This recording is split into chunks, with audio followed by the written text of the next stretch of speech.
Area middle and high school girls get the chance to be inspired to explore STEM fields today. Senator Mike Rounds is talking about DOGE cuts and the federal government. We'll hear from him.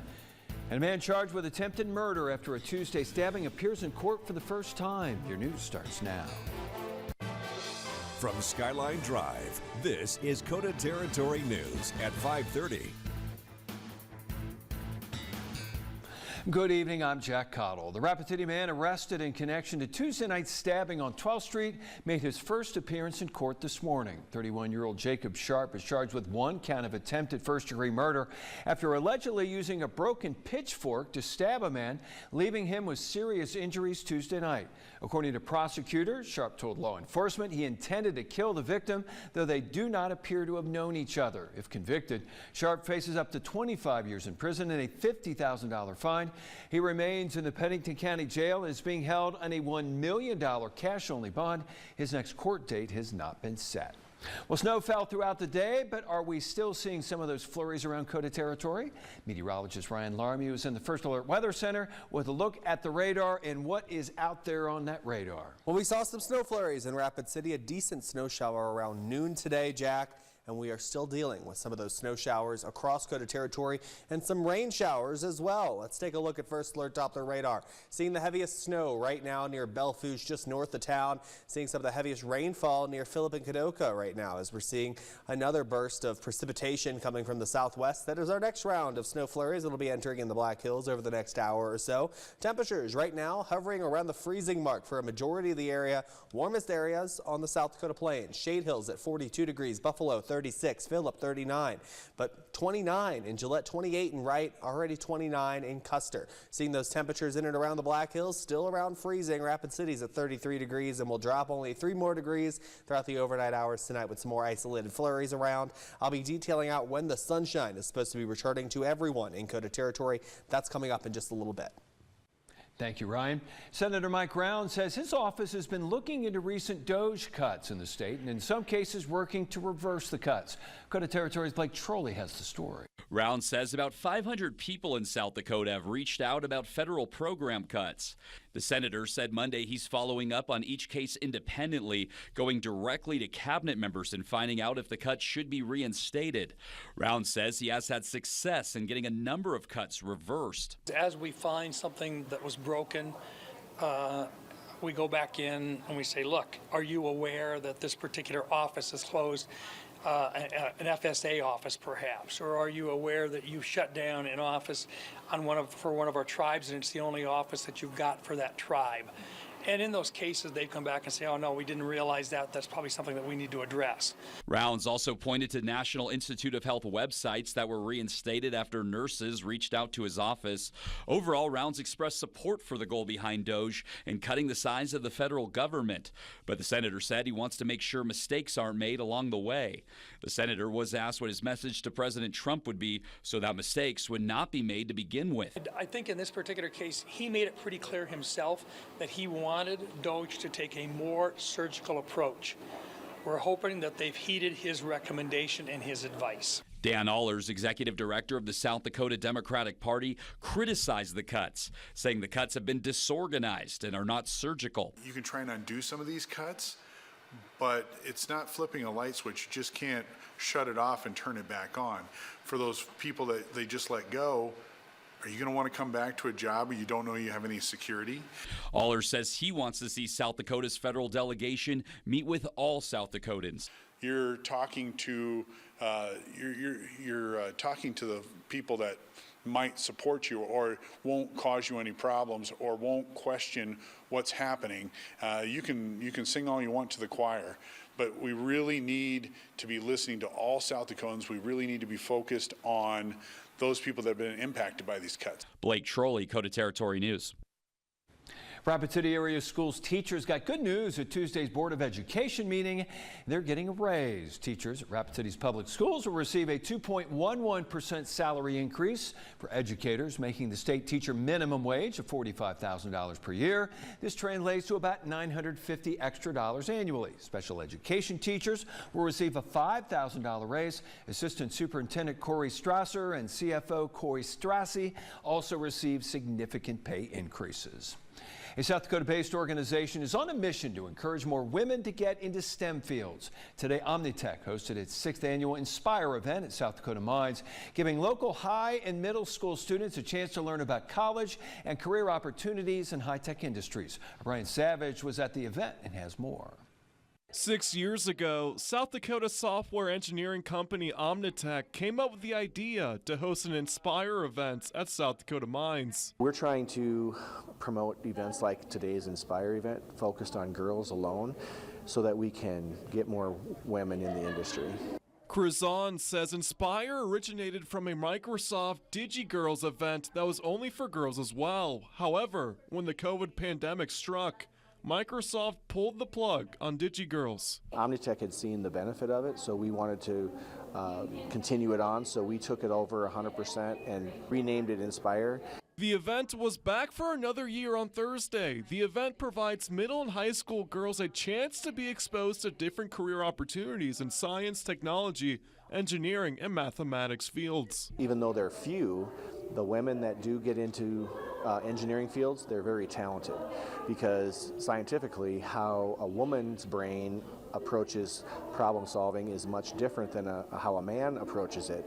The school's camp director has a background in mechanical engineering and says the school's mechanical engineering class is less than 15% female. I definitely have been one of the few women in the room, but I've always had great mentors to help pave the way for me, so I've been really grateful for that, but it is definitely intimidating to be the only girl.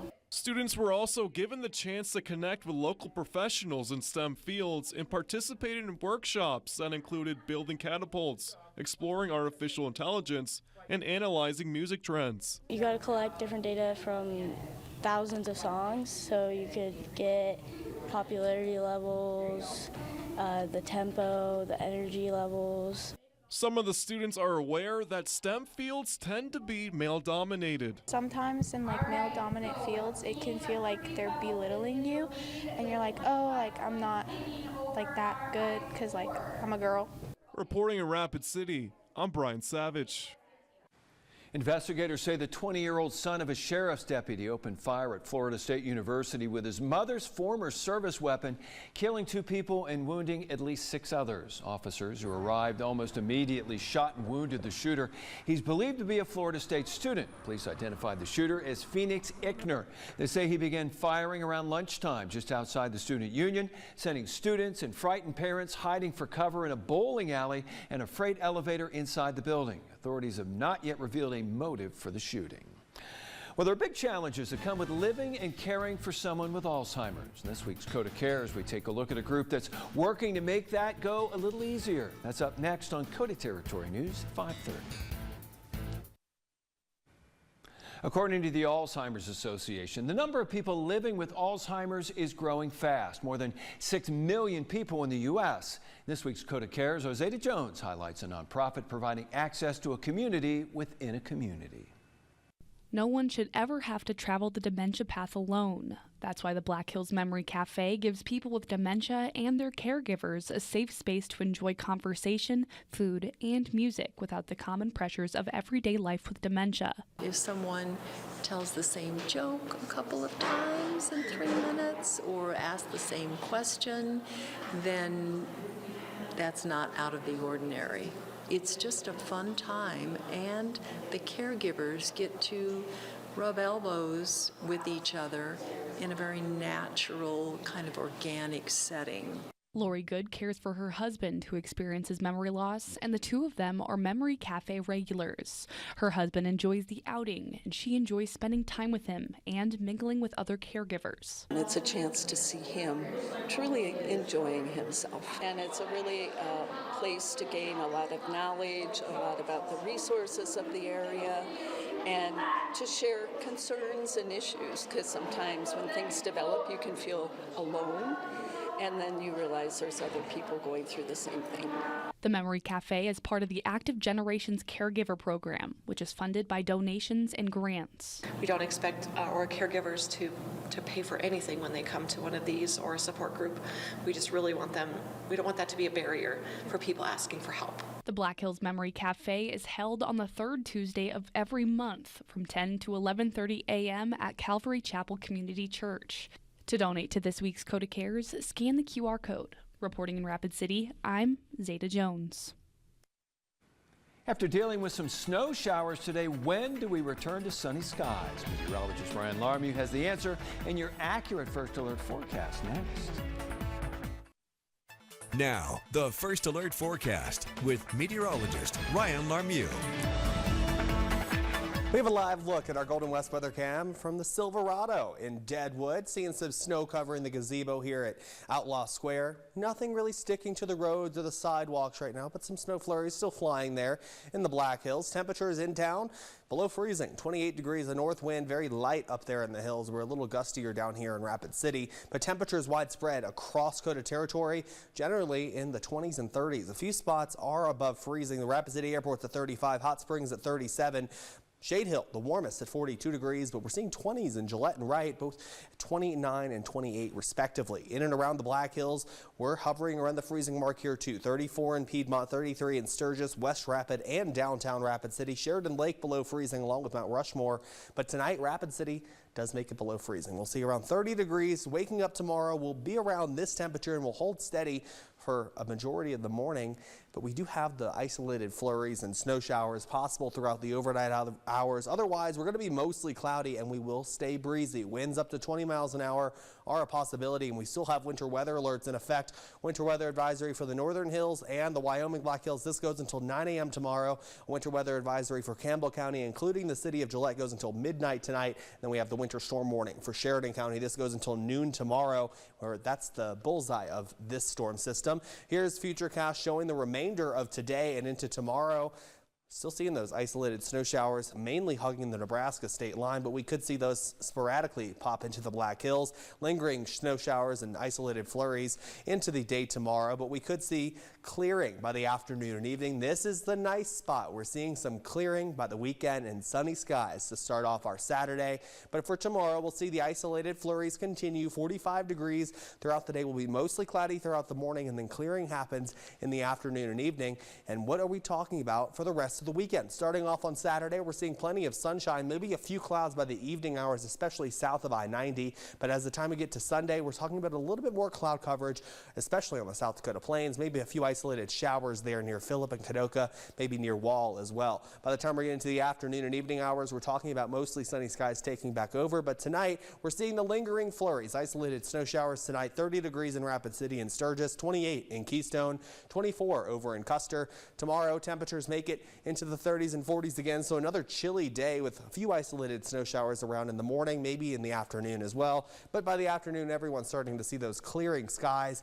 Still breezy with winds up to 15 miles an hour. The next 3 days around KOTA Territory shows 50s return for almost everyone by Saturday. We're closer to normal to slightly above normal by Sunday, with plenty of sunshine in the forecast for Easter weekend. Rapid City also seeing nice sunny skies for both Saturday and Sunday. 63 degrees for your Easter, so a mild one out there. And then Monday we're even warmer, flirting with 70. But we do have some isolated shower chances Monday, Tuesday, and Wednesday, along with Thursday of next week, as temperatures fluctuate between the 50s and 60s, Jack. But I still prefer the weather we had yesterday, though. I think everyone prefers the weather that we had yesterday. We were near 80 degrees. Yeah. That's why nothing's sticking to the... Too big of a one-day swing. Hey, it's South Dakota for you. I understand. All right, thank you, Ryan. Coming up, South Dakota Mines women's basketball team has a new head coach. Plus, our athletes of the week have signed on to continue their career at the collegiate level. Vic Quick has all the details next in KOTA Sports.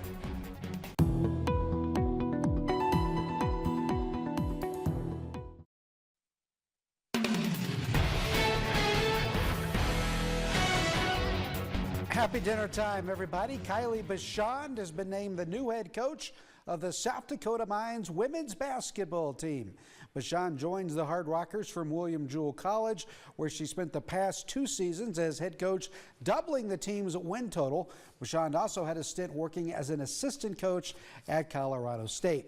Stevens' Isaiah Geffrey has signed on the dotted line to continue his track and cross-country career at Southeastern Community College in West Burlington, Iowa. John Octor is headed to the next level as he will run for the Montana State Billings track and cross-country teams. Sydney Wathen is signed to play volleyball at Dakota State, and for their efforts, this group of talented Raiders is our Gustafson Builders Athletes of the Week. And after accomplishing big things in high school, they are now ready to show what they can do in college. First of all, the community drove me there. The team and the coaches were so loving and comforting when I was going through my recruiting process. And I know so many of the girls, both my sisters go there, so I think it's just really familiar. They also had a really successful season. They made it to the national tournament, so I think that their success in the community was something that drove me there. One thing that drew me to Southeastern was when I went there to visit, I met the coach, and my current coach, Coach Coy, I really saw a lot in him, and I just really liked that. Got the good feel vibe, and also another thing, it's in Iowa, it's away from South Dakota. Main thing that drew me there, I'd say, is just like the size of the cross-country team. They have one of the smaller teams right now in the Division II level, and that kind of leads for like more personalized training. Papialuta's Matt Rama has been named the Region 8 Girls Basketball Coach of the Year. Rama led the Crusaders to an amazing 24-1 record, with the only loss coming in the state championship game. Papialuta's Amanda Carlo is the region's Assistant Coach of the Year. And on the boys' side of things, the Crusaders' Christian McGee has been named the Region 8 Coach of the Year. Rapid City Christian's Kyle Courtney is the Region 4 Boys Basketball Coach of the Year. He guided the Comets to a strong 22-3 record. Christian's Adam Courtney is the region's Assistant Coach of the Year. Now, the Black Hills State softball team split 4 games with Colorado Springs last week and sits 7th in the RMAC standings with a 23-21 record. The Yellow Jackets are out on the road this week for a pair of doubleheaders against Fort Lewis, and today they've tried to get off to a good start. And hello, win column, as Black Hills State takes care of business with a doubleheader sweep. The Yellow Jackets won game 1, 8-0. Caitlin Jarbowski drove in 3 runs on 2 hits. Lacey Pesky tossed a complete game shutout, allowing just 2 hits and striking out 8. Black Hills State then won game 2, 8-4. Ashlyn Powles drove in 2 runs on 3 hits for the Yellow Jackets. So the Black Hills State softball team playing well today, Jack, getting 2 wins. They'll play another doubleheader coming up tomorrow. And NBA fans excited, playoffs are finally here. That's right. So we got the play-in tournament going on right now. We'll kick things into full gear on Saturday. And Saturday night, you can see the Timberwolves and the Lakers right here on KOTA Territory television. Tip-off is at 6:30. Nuggets taking on the Clippers in the opening round of the playoffs. All right, good deal. Thank you very much, Vic. Well, it's almost Easter. That can leave one purchase always in short supply here in the Black Hills. We'll take you there when KOTA Territory News at 5:30 returns.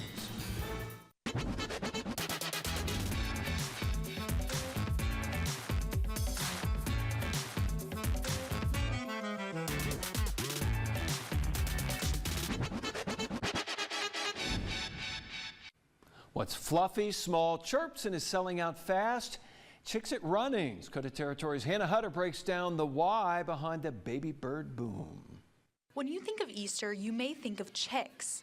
You see them in various forms, from marshmallows and chocolate to the real deal. But if you're used to buying your chicks from a store like Runnings, you may be having some difficulty. The chicks are going very quickly. Between 2 and 3 hours, generally, we're out of chicks. The Rapid City Runnings receives anywhere from 1,500 to 1,800 chicks a week. Since chicks first went on sale for the season at the beginning of April, 3,500 to 3,800 chicks have been sold. Most of the hatcheries have stopped special orders, so it's just what we get is what we get. Same thing for customers. They used to be able to order from the hatcheries. However, most of the hatcheries are not allowing that now. The number of chicks being delivered to the retailer is up slightly. Heinrich says with the increased egg prices, they anticipated having to order larger quantities, but he didn't attribute the chick demand solely to the record-breaking prices. Well, part of it is that, and part of it is just we've had a lot of new folks moving in, have little ranchettes, and just want to raise chickens. Heinrich says customers have to remember chicks do require some work and maintenance after being purchased. They have to stay warm and dry. Try to keep them out of a draft because they will chill very easy. You got to keep them around 99 degrees for the first week, and then slowly start dropping the temperature. It's just like any newborn, so it just takes a little extra time. Anyone looking to purchase chicks, whether to help save on their grocery bills or just to have as a pet, can find them at Rapid City Runnings on Fridays between 11 and 12. But make sure to check local ordinances before purchasing. Reporting in Rapid City, I'm Hannah Hutter. You going to be down there tomorrow getting some chicks? No, actually, boyfriend already has I think a dozen chickens. So I get my eggs from him, and he's been complaining about how everywhere has been selling out of chicks all April. What are you going to do? I don't know. He's freaking out. He doesn't know where he's going to get his chicks this year. You can't keep them warm in this weather. No, you got to keep them very warm in this weather. 99 degrees, that's very warm compared to what we're seeing tonight. 20s and 30s, we're all below freezing for the most part, except for a few spots on the South Dakota plains, a few more isolated snow showers, and we're also breezy tonight. Winds up to 20. Tomorrow, winds up to 15. A few more isolated flurries. Temperatures back in the 40s. All right, that'll help with the chickens. It will. All right, that'll do it for us. Thanks for watching. Hope to see you tonight at 10.